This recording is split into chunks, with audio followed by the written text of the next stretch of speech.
ವಿದ್ಯಾರ್ಥಿಗಳ ಮೇಲೆ ದುರ್ವರ್ತನೆ ತೋರಿ ಕರ್ತವ್ಯ ಲೋಪವೆಸಗಿರುವ ದಾಂಡೇಲಿ ನಗರದ ಅಬ್ದುಲ್ ಕಲಾಂ ವಸತಿ ಶಾಲೆಯ ಪ್ರಾಂಶುಪಾಲ ವಿಶ್ವನಾಥ್ ಹೊಲಸ್ದಾರ್ ಮೇಲೆ ಶಿಸ್ತು ಕ್ರಮದ ರೂಪದಲ್ಲಿ ಸೇವೆಯಿಂದ ಅಮಾನತು ಮಾಡಬೇಕು ಹಾಗೂ ಪತ್ರಕರ್ತರ ಮೇಲೆ ದರ್ಪ ತೋರಿದ ಸಿಪಿಐ ಅವರ ಮೇಲೆ ಶಿಸ್ತು ಕ್ರಮ ಜರುಗಿಸಬೇಕೆಂದು ಆಗ್ರಹಿಸಿ ಭಾರತ ವಿದ್ಯಾರ್ಥಿ ಫೆಡರೇಷನ್ ಮತ್ತು ಭಾರತ ಪ್ರಜಾಸತ್ತಾತ್ಮಕ ಯೋಜನಾ ಫೆಡರೇಷನ್ ಜಿಲ್ಲಾ ಸಮಿತಿಗಳ ವತಿಯಿಂದ ರಾಜ್ಯ ಮಾನವ ಹಕ್ಕುಗಳ ಆಯೋಗ ಮತ್ತು ರಾಜ್ಯ ಮಕ್ಕಳ ಹಕ್ಕುಗಳ ಆಯೋಗಕ್ಕೆ ಗುರುವಾರ ಲಿಖಿತ ಮನವಿ ಸಲ್ಲಿಸಿ ಒತ್ತಾಯಿಸಿವೆ.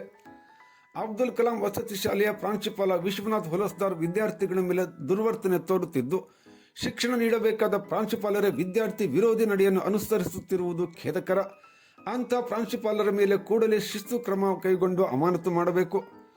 ಪ್ರಾಂಶುಪಾಲರ ದುರಾಡಳಿತದಿಂದಾಗಿ ವಸತಿ ಶಾಲೆಯಲ್ಲಿ ಕೆಲಸ ಮಾಡುತ್ತಿದ್ದ ಕೆಲವು ಸಿಬ್ಬಂದಿಗಳು ಕೂಡ ಕೆಲಸ ತೊರೆದಿದ್ದಾರೆ. ವಿದ್ಯಾರ್ಥಿ ವಿರೋಧಿ ನಡವಳಿಕೆ ಈ ಪ್ರಾಂಶುಪಾಲರನ್ನು ಇಂಥ ದುರ್ವರ್ತನೆ ಕಾರಣಕ್ಕಾಗಿಯೇ ಈ ಹಿಂದೆ ವರ್ಗಾವಣೆ ಮಾಡಲಾಗಿತ್ತು. ವರ್ಗಾವಣೆಯಾದ ಮೇಲೆ ಬೇರೆ ಸಿಬ್ಬಂದಿಗೆ ಅಧಿಕೃತವಾಗಿ ಉಸ್ತುವಾರಿ ನೀಡಬೇಕಿತ್ತು. ಆದರೆ ಹಾಗೆ ಮಾಡದೆ ವಿಶ್ವನಾಥ್ ಹೊಲಸ್ದಾರ್ ಕರ್ತವ್ಯ ಲೋಪವೆಸಗಿದ್ದಾರೆ.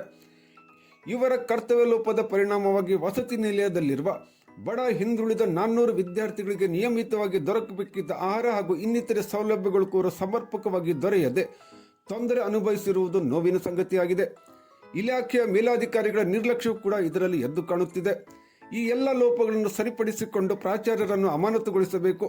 ಶಾಲೆಯಲ್ಲಿ ವಿದ್ಯಾರ್ಥಿಗಳ ಪರವಾಗಿ ನಿಂತಿದ್ದ ಕನ್ನಡ ಸಾಹಿತ್ಯ ಪರಿಷತ್ತಿನ ಜಿಲ್ಲಾಧ್ಯಕ್ಷ BN ವಾಸರೆ ಮತ್ತು ಇನ್ನಿತರ ಪತ್ರಕರ್ತರ ಮೇಲೆ ದಮನಕಾರಿ ನೀತಿ ತೋರಿ ದರ್ಪ ತೋರಿದ ಸಿಪಿಐ ವಿರುದ್ಧ ಸೂಕ್ತ ಕ್ರಮ ಜರುಗಿಸಬೇಕೆಂದು ಮನವಿಯಲ್ಲಿ ವಿನಂತಿಸಲಾಗಿದೆ.